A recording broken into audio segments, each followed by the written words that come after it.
서 33절에 있는 말씀, 그리스도와 교회 그리고 남편과 아내라는 제목으로 하나님 말씀 증거하겠습니다. 예수님을 믿는다는 것은 새 생활을 시작하는 것을 의미합니다. 예수님 믿기 전에는 내가 주인이었습니다.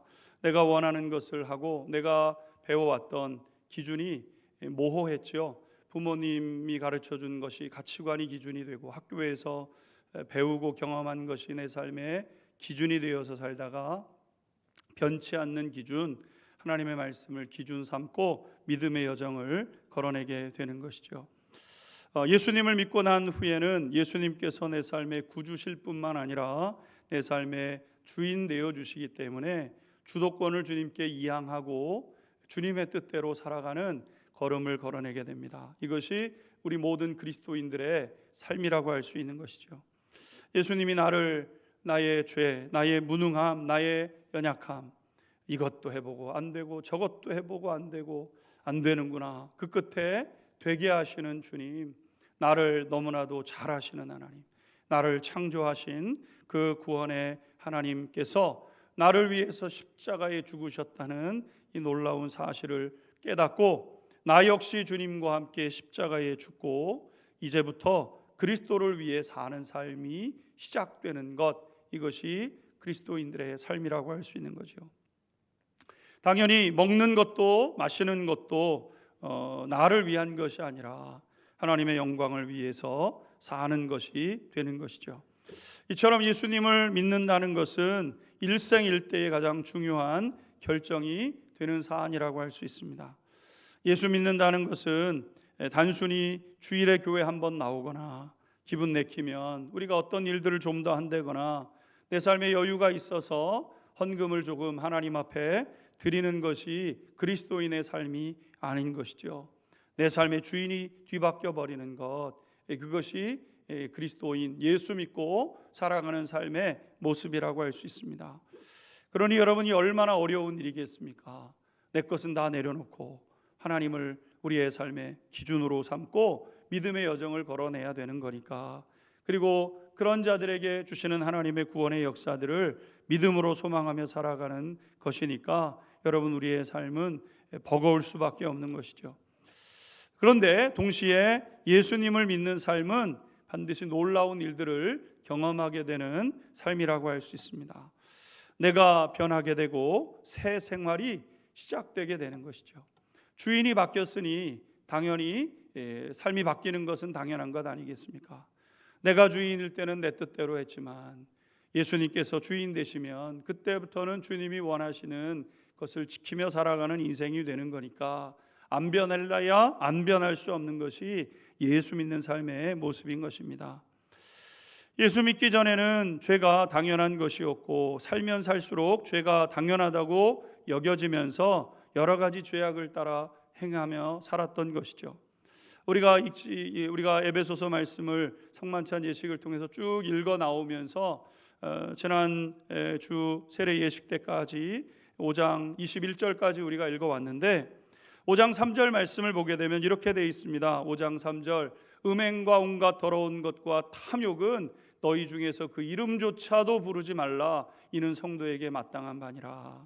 이전의 삶과 지금의 삶이 다르고 옛사람은 벗어버리고 새 사람을 입고 살아가는 우리의 삶인데, 음행과 온갖 더러운 것과 탐욕은 너희 중에서 그 이름도 부르지 말아라, 이렇게 말씀하신 것 아니겠습니까? 예수 믿고 걸어가는 삶에는 음행, 온갖 더러운 것, 탐욕 계속해서 내려놓는 것이죠. 달라붙어서 떨어지지 않으려고 하는 것을 예수님 십자가 바라보면서 계속해서 싸워가면서 끊어내는 삶 아니겠습니까? 5장 4절에도 나타나는 것처럼 누추함과 어리석은 말과 희롱의 말들을 버리는 거죠. 대신에 감사하는 말을 이제 하면서 살아가는 것이 그리스도인의 모습이라고 했습니다. 그리스도인의 삶은 어둠에 살던 삶, 이전에는 너희가 어둠에 살더니 이제는 빛이라, 빛의 자녀로 살아가라, 말씀하시는 것처럼 이전의 삶을 벗어버리고 새 삶을 살아갑니다. 빛과 어둠 속에서 살아갈 때는 남 깎아내리고 남 욕하고 남의 잘못된 부분들 후벼 파고, 이게 재미있었죠. 그래서 세상에 남 욕하는 재미로 살아갔던 인생인데 빛 가운데 들어와 보고 나니까 별로 재미있지도 않고 오히려 그러면 그럴수록 마음이 편치 않고 그래서 그것을 벗어버리는 삶을 살아내는 것 아니겠습니까? 빛이 우리 가운데 들어오고 나니까 쾌락을 따르고 함부로 말했던 삶이 다 드러나게 되는 것이고 들여다보면 들여다볼수록 좋은 것 아님을 알게 되니까 그것이 싫어지게 되는 것이죠. 그러면서 빛의 삶이 시작되게 되는데 우리가 읽었던 5장 4절에 우리가 후반절에 있었던 것처럼 그 먼저 일어나는 생활이 뭐냐면 감사하는 생활이 된다라는 겁니다. 그리스도인의 생활은 감사가 시작되는 삶이라고 할 수 있죠. 빛 가운데 살다 보니까 다 감사할 거리입니다. 창조주의 놀라운 섭리 가운데 우리가 있다는 사실을 깨달아 알게 되니까 감사할 거리가 넘쳐나게 되는 거죠. 잘 사는 게 당연하고 건강한 것이 당연하고 당연히 일용할 양식 먹는다 이렇게 여겼었는데 창조주의 빛 가운데 나와 보니 당연한 것이 아니라 은혜였음을 깨닫게 됩니다. 그러기에 너무나도 소중한 것들이 되기 시작하게 되는 거죠. 하루 잘 사는 것 그냥 어떻게 우연히 하루 잘 살았나 보다 생각을 했는데 하나님의 은혜고 하나님의 섭리로 복된 삶을 살아낸다는 것을 알고 하루를 감사하게 살아내는 것이죠. 건강하게 살아가는 것 당연한 줄 알았는데 우리의 몸을 가만히 들여다보고 창조의 신비를 생각해 보니까 야, 이거 참 감사한 거구나 깨닫게 되는 거죠. 심지어 일용할 양식 먹는 것도 감사합니다. 그리스도인들이 밥상 앞에서 기도하는 것은 그 양식으로 인한 감사 때문인 것이죠. 하늘의 하나님께서 해와 비를 주시고 땅과 식물을 주시고 농부는 땀 흘리는 것을 힘들어하지 않고 애쓰고 수고해서 밥 한 그릇을 상 앞에 놓고는 일용할 양식을 인해서 감사하는 마음으로 그 음식을 먹게 되는 것이죠. 창조의 세계를 알아가는 사람들의 나타나는 특징은 감사가 시작된다는 겁니다. 감사할 것 투성이구나. 머리카락 한 올, 우리가 살아가는 한숨의 숨 다 하나님의 창조의 은혜 가운데 살아가는 것이구나. 그리고 그것이 내 것이 아니구나. 하나님의 것이구나. 오늘까지 내가 살지만 내일의 삶을 우리가 알지 못하기에 오늘 하루의 삶을 감사하게 되는 것이죠. 그래서 예수님을 믿고 걸어가는 걸음에 이전의 삶과 이후의 삶, 어두움 속의 삶과 빛 가운데의 삶을 나누는 첫 번째는 무엇이냐? 감사하는 삶이라고 에베소서가 우리 가운데 말씀해 주는 겁니다. 그리고 두 번째 일어나는 변화가 바로 오늘 본문에 나타나는 가정의 변화라는 거죠. 예수 믿으면 우리의 심령의 변화가 나타나고 그 다음에 우리가 살아가는 3명, 4명 우리가 살아가는 조금 가족이 좀 모여서 산다 그러면 한 10여 명 이렇게 살아가는 그 가운데서 변화가 일어날 수밖에 없다 이렇게 말씀해 주고 있는 겁니다. 우리가 어둠 속에서 살아갈 때는 우리의 배우자, 내가 결혼을 선택을 하고 배우자로 살아가는 이 사람을 나의 행복을 채워주는 사람으로 우리가 기대하고 결혼을 하게 된다는 거죠. 일반적으로 남자분들은 못하는 게 참 많습니다. 밥도 못하고 빨래도 못하고 그리고 말도 잘 못합니다. 여자랑 얘기하다 보면 아내랑 얘기하다 보면 말이 나오지를 않아가지고 얼마나 고생하는지를 생각하게 되는 거죠. 남자분들은 분명히 멀쩡해 보이는데 어딘가 모르게 나한테 좀 부족한 게 많구나 이것을 생각하게 되는 때가 오게 됩니다. 그래서 내 마음에 드는 여인 하나가 눈앞에 보이게 되면 이 여인을 어떻게 해서든 붙잡아 가지고 그런 일을 같이 나를 위해서 해주면 좋겠다 이렇게 생각을 하고 결혼을 하게 되는 거죠. 연애 시절에 집에 가보게 되면 집이 깨끗하고 반찬도 정갈하게 차려주는 여인을 생각하면서 그래 이 여인과 결혼하면 한평생 내 부족함은 없겠다 마음을 먹고 결혼을 합니다. 그런데 문제가 생깁니다. 매일 아침 밝은 얼굴로 아침밥을 해주고 더러운 옷이 있다면 빨래를 해주고 집안이 어질러져 있으면 깨끗하게 청소를 해줄 줄 알았는데 결혼을 했더니 밥도 안 해주고 옷도 안 다리고 청소도 안 해놓고 그러는 것을 발견하게 되는 거죠. 그만하면 실망하는 것으로 끝날 법한데 그 다음부터는 잔소리가 많습니다. 그만 누워 있어라, 좀 씻어라, 씻어, 옷 좀 뒤집어 놓지 말아라, 막 이러면서 요구의 요구가 많아지게 되는 것 아니겠습니까? 남자들이 둔한 편이라서 한두 마디 하면 그냥 넘기는데 자꾸 듣다 보니까 기분이 상하기 시작하는 겁니다. 마찬가지로 여성들도 어떤 듬직한 남자가 나타나서 나를 보호해 주기를 기대하지요. 그래서 연애할 때는 늘 그렇게 해주는 남자를 만나게 됩니다.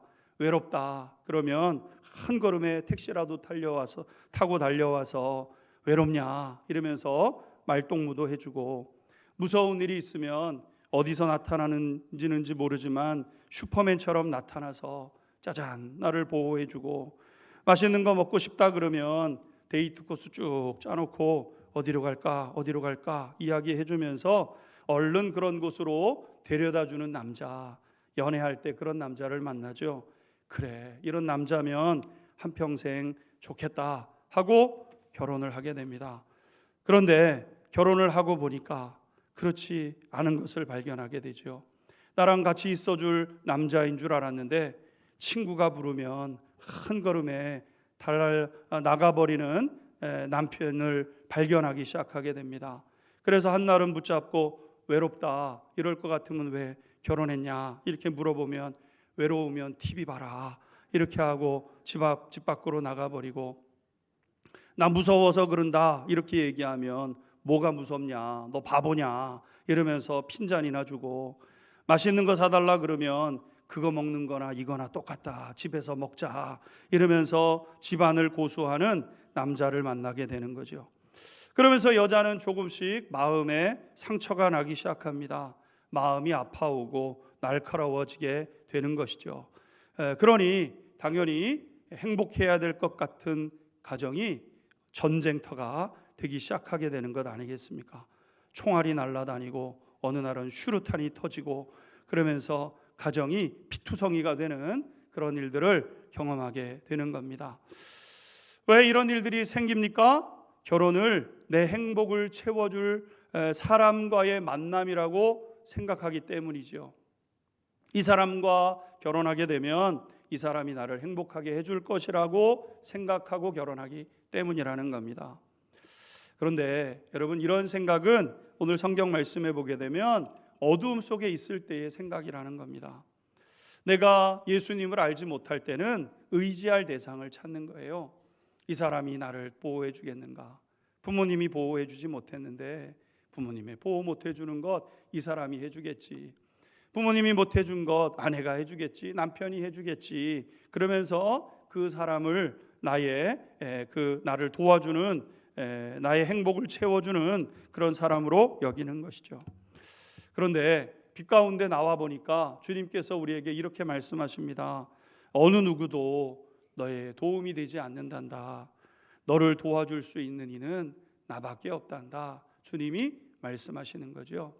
끊임없이 나만 너를 도울 수 있어. 내가 그리고 너의 도움이 될 거야. 너는 내 손 놓을지 모르지만 나는 내 손 놓지 않을 거야. 나는 끝까지 너를 붙잡고 있을 거야. 그렇게 주님만 우리에게 말씀해 주시는 겁니다. 나를 온전히 받아주시고 사랑해 주실 수 있는 유일한 분은 예수님 한 분밖에 없는 것이죠. 그래서 예수님은 나를 위해서 모든 고통을 당하시고 죽기까지 나를 사랑해 주셨던 분이 예수님이신 겁니다. 예수님은 말로만 그렇게 하신 것이 아니라 십자가에 친히 매달리시고 그리고 모든 물과 피를 쏟으시기까지 실제로 예수님은 우리를 그렇게 사랑해 주신 것이죠. 여러분, 예수님밖에 없는 것이죠. 다른 사람은 누구도 그럴 수가 없다는 겁니다. 그리고 예수님은 우리를 빛 가운데로 초청하시게 되는 거죠. 빛 가운데로 나와, 빛 가운데로 나와. 어둠 속에서 누군가 나를 도와주고 누군가 그 만남을 통해서 나의 행복을 채워주기를 기대하는 그 어두움의 삶에서 빛 가운데로 나와 내가 너를 복되게 할 거야, 주님이 말씀하시는 것 아니겠습니까? 그래서 우리는 새 사람을 입고 그 빛 가운데 이제 살아가는 삶을 시작하게 되죠. 빛 가운데 살아가는 삶의 첫 번째 모습은 감사하라 그랬습니다. 그리고 오늘 두 번째 뭐라고 말씀하고 있습니까? 22절에 이렇게 말씀합니다. 함께 읽겠습니다. 시작. 아내들이여 자기 남편에게 복종하기를 주께 하듯 하라. 아멘. 빛 가운데 나온 아내들을 향하여 뭐라고 말씀하시냐면 자기 남편에게 복종하기를 주께 하듯 하라, 이렇게 말씀하는 겁니다. 사실 상상할 수 없는 말씀이고 별로 그렇게 듣기 좋은 말씀도 아니죠. 왜냐하면 내가 생각할 때 남편은 강력한 책임감을 가지고 가정 경제를 책임지는 사람이어야 하고 내 말을 경청해서 들어주는 사람이어야 하고 내가 외로울 때 나와 같이 있어 주어야 하고 나 연약한 여자인데 나 도와주어야 되는 것이고 무슨 일이 있으면 나를 보호해 주어야 될 사람이 남편인데 오늘 성경은 뭐라고 말씀하냐면 남편에게 복종하라, 이렇게 말씀하고 있는 거죠. 우리가 이 말씀을 들으면 분명 그런 마음이 들 겁니다. 속된 말로 미쳤냐, 복종하려고 결혼할 것 같으면 혼자 살지, 피 한 방울도 섞이지 않은 사람에게 무슨 복종을 하냐, 피 한 방울은 둘째치고 잘하지 못하는 것 투성이인 남편한테 밥도 못해, 빨래도 못해, 말도 못해, 맛집도 못 데려가, 그런 남편한테 어떻게 복종하면서 살겠느냐, 이렇게 마음이 드는 것 아니겠습니까? 요새 제가 시간을 지내다 보니까요, 젊은 청년들이 주례 없이 결혼을 많이 합니다. 주례 없이. 왜 주례 없이 결혼할까? 이렇게 한번 나름대로 생각해 봤습니다. 세상이 그런 거죠. 예수 믿고 걸어가는 걸음은 이런 걸음이다, 이렇게 얘기를 해줘야 되는데 많은 믿지 않는 사람들 앞에 아내들이여 복종하세요, 여러분 그걸 누가 결혼식 때 듣고 싶어 하겠습니까? 듣기 싫은 거죠. 복종은 무슨 복종이냐, 대등한 관계로 그러고 살아가는 거지, 이렇게 여기는 것 아니겠습니까? 그런데 성경은 이것이 빛 가운데 살아가는 여성의 삶이라는 거예요. 여성의 삶. 2000년 전에 지어졌으니까 2000년 전에 문화가 다를 때 얘기인가 여길 수 있습니다. 그렇지 않습니다, 여러분. 성경은 모든 여성들이 남편에게 의지하거나 바라려고 하지 말고 대신에 남편에게 복종하는 삶을 살아가라고 말씀하고 있는 겁니다. 이것이야말로 건강한 가정을 향한 첫걸음이 되기 때문이라는 것이죠. 그래서 23절은 계속해서 이렇게 말씀하고 있습니다. 23절 읽겠습니다. 시작. 이는 남편이 아내의 머리됨이 그리스도께서 교회의 머리됨과 같음이니 그가 바로 몸의 구주시니라. 아멘. 남편이 아내의 머리됨이 그리스도께서 교회의 머리됨과 같다. 교회의 머리는 누구신가? 그리스도시라는 거예요. 우리의 머리는 누구신가? 그리스도시라는 겁니다. 그래서 우리는 주님께 생명을 다해 충성하죠. 전적으로 헌신합니다. 주님의 말씀을 듣기 위해 온 힘을 다합니다. 주님께 경배합니다. 주님을 예배합니다. 주님을 찬양하고 주님을 찬미합니다. 그것이 교회가 하는 일이에요. 교회의 머리됨, 예수 그리스도께서 머리 되시고 우리는 몸이 되는데 머리의 지시를 따를 뿐만 아니라 그렇게 순종해 가는 삶을 살아낸다는 거죠. 여러분 기억해야 될 게 몸과 머리는 바뀔 수 없다는 거죠. 머리는 머리여야 하고 몸은 몸이어야 한다는 겁니다. 몸과 머리를 바꿀 수 없다는 겁니다. 그리고 몸과 머리가 바뀌지 않고 머리가 머리의 역할을 하고 몸이 몸의 역할을 하게 될 때 놀라운 일들을 경험하게 되는 거예요. 많은 역할들을 감당하고 생명력 있는 삶을 살아내는 겁니다. 몸은 제 마음대로 움직이고 머리가 그것을 어떻게 해서든 수습하려고 애를 쓰게 되면 여러분 안 되는 거죠. 머리가 무엇을 결정하면 몸이 그것을 따라서 움직이게 될 때 좀 답답한 것 같지만 놀라운 일들이 일어나는 것과 같은 원리가 바로 가정의 원리라고 말씀하고 있는 겁니다. 몸이 머리의 의견을 듣는 거죠. 그래야 밥도 먹을 수 있는 거고 목욕도 할 수 있는 거고 그렇게 살아가는 거라는 겁니다. 머리가 몸의 말을 들으면 아무것도 할 수 없는데 머리의 말을 몸이 들으면 많은 일들을 하게 된다라는 겁니다. 그러므로 사랑하는 성도 여러분, 우리 특별히 오늘 예배하시는 우리 여성 성도 여러분, 남편의 말을 잘 들을 수 있게 되기를 주님의 이름으로 축원합니다. 그래도 망하지 않습니다. 아내들은 남편의 말을 듣는 거예요. 남편을 이기려고 하지 말고 존중해라. 이것이 성경의 가르침인 겁니다. 남편을 존중해주고 존경해주라는 거죠. 자녀들 앞에서 남편을 세워주라는 겁니다. 사람들 앞에서 남편을 세워줘라. 그것이 창조의 질서다. 하나님이 우리를 이렇게 지으셨는데 창조의 질서대로 살아갈 때 복돼요. 창조의 질서가 뒤바뀌게 되면 그 무엇도 어느 것도 행복해질 수가 없습니다. 그래서 이 질서대로 살아야 된다는 거예요. 그래서 24절 말씀은 계속해서 이렇게 말씀하고 있는 거죠. 24절 읽겠습니다. 시작. 그러므로 교회가 그리스도에게 하듯 아내들도 범사에 자기 남편에게 복종할지니라. 그대로 보세요. 교회가 그리스도에게 하듯이 아내들도 범사에 자기 남편에게 복종할지니라. 이렇게 말씀하고 있는 거예요. 아내들은 남편에게 복종하라. 이렇게 기록되고 있는 거죠. 여기까지 설교를 하면 우리 남자 성도님들이 오늘 목사가 그래도 좀 제대로 된 설교를 좀 하는구나 이렇게 이제 여기실 겁니다. 예. 그런데 성경이 여기서 멈추면 좋겠는데 성경이 그 다음에 우리 가운데 이렇게 말씀하고 있죠. 25절 남편들은 그런 빛 가운데 나와서 그렇게 살아가는 아내들을 향하여 그럼 남편들은 어떻게 해야 되는가? 25절 함께 읽겠습니다. 시작. 남편들아 아내 사랑하기를 그리스도께서 교회를 사랑하시고 그 교회를 위하여 자신을 주심같이 하라. 아멘. 남편들아 아내 사랑하기를 그리스도께서 교회를 사랑하시는 것처럼 주님이 우리를 어떻게 사랑하셨습니까? 십자가에 매달리시기까지. 그래서 우리에게 모든 것을 다 주셔서 우리를 살리신 분, 그분이 주님의 사랑인 것 아니겠습니까? 교회를 위해서 자기 자신을 주심같이 사랑하라 이렇게 말씀하시는 거죠. 주님이 교회를 어떻게 사랑하셨는가? 자신을 주심같이 사랑했다 그랬습니다. 좀 더 직설적으로 표현하게 되면 죽도록 사랑해야 되는 것이고, 아니 죽음으로 사랑하는 겁니다. 예수님은 죽으셨어요. 누구를 위해서? 우리를 위해서.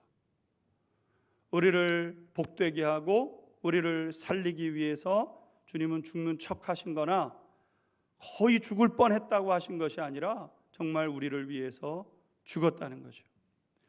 남편들이 아내를 사랑하는데 어떻게 사랑하는가? 주님이 교회를 사랑하신 것처럼 죽기까지, 죽도록 죽음으로 사랑해야 된다는 겁니다. 근데 여기 한 가지 우리가 생각할 부분이 있습니다. 누구를 위해서 죽으셨는가? 누구를 위해서 죽으라고 말씀하시는가? 아내를 위해서 죽으라는 겁니다. 사실 우리가 생각할 때는 부모님을 위해서 죽으라 그러면 한번 생각해 볼 법도 합니다. 부모님은 우리에게 생명 주셨고, 그리고 부모님은 어려서부터 어머니는 우리의 밥이 되주시지 않으셨어요. 밥 늘 해주시고, 배고프다 그러면 본인 입에 안 들어가셔도, 당신 입에 안 들어가셔도 우리에게 밥 주시는 분이 어머니셨잖아요. 부모님이셨잖아요. 부모님을 위해서 죽으라 그러면 한번 고민해 볼 것 같습니다. 근데 성경은 뭐라고 말씀하냐면 아내를 위해서 죽으라는 겁니다. 아내를 위해서. 부모님은 공경하라고 말씀했어요.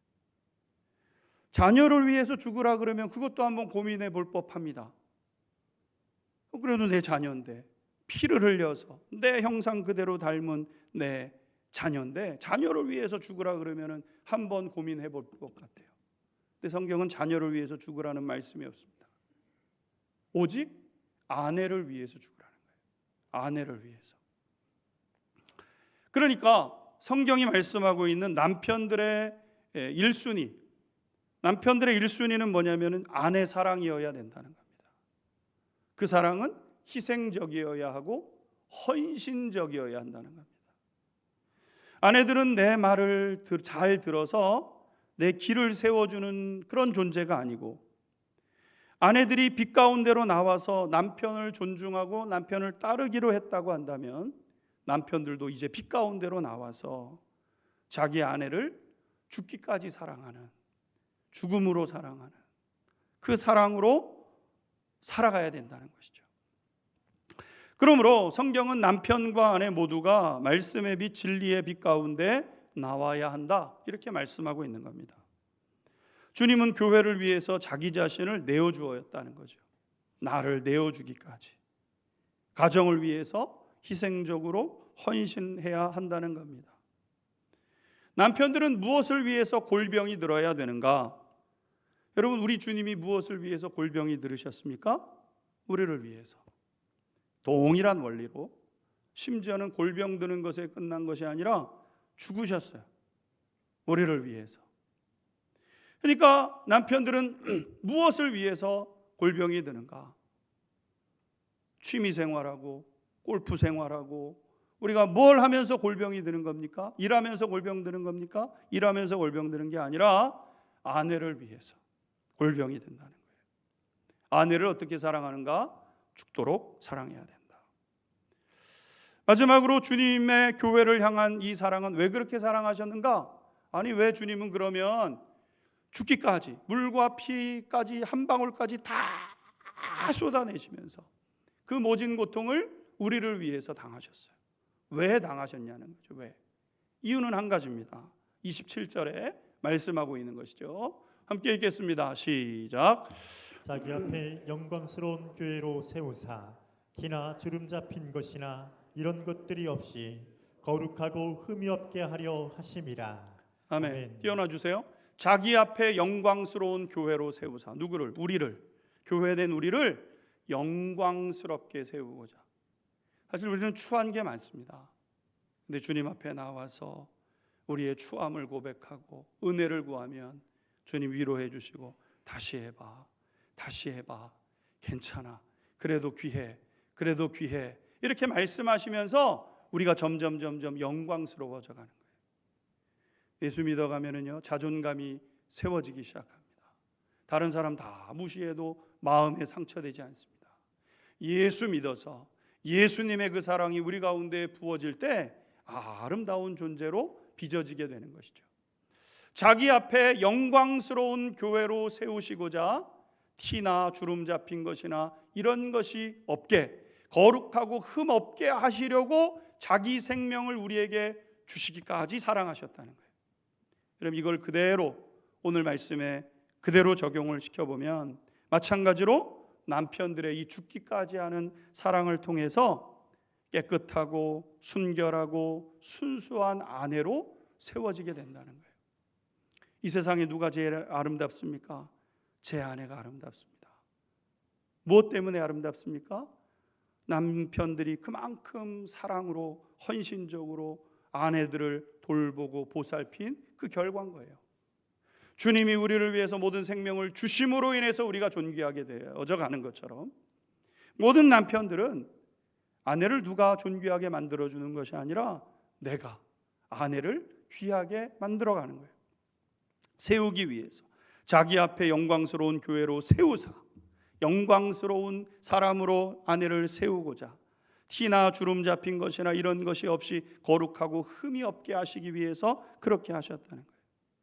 언제나 깨끗하고 언제나 순수하고 언제나 순결한 여인으로 아내가 서게 하기 위해서 몸이 부서지도록 힘쓰고 감당해내는 것, 이것이 남편들의 걸음이라는 것이죠.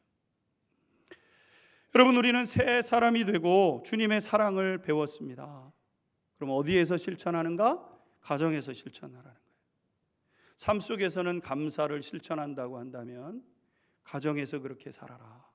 가정에서 이렇게 살아내라. 아내도 그렇게 살아내고 남편도 그렇게 살아내고, 그래서 그 가정을 창조 때 하나님이 이 세상 천지 만물을 지으시고 제일 먼저 세우셨던 것이 가정인데, 가정을 통해서 진짜 행복을 맛보면서 그 행복과 생명력이 자녀를 통해서 흘러가도록 하신 것이 하나님의 뜻인데, 그것 이루어내라 말씀하시는 것이 하나님의 역사라는 거죠. 사랑하는 성도 여러분, 교회가 주님께 복종하는 것처럼 모든 아내분들은 남편에게 복종하셔야 돼요.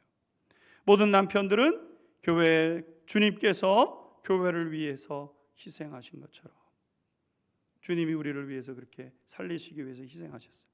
이제부터는 아내를 위해서 희생하고 헌신하고, 그래서 우리의 이 삶의 모습이 여러분들의 가정 속에서의 그 부부 사이의 깊은 이 사랑과 헌신이, 여러분 그걸 자녀들이 보는 거 아니겠습니까? 자녀들이 보고 삶을 소망하게 되는 거예요. 삶의 의미를 찾는 거예요. 삶의 에너지를 얻는 겁니다. 복된 가정 세워가는 귀한 은혜가 있게 되기를 주님의 이름으로 축원합니다. 기도하겠습니다. 주님은 그리스도와 교회와의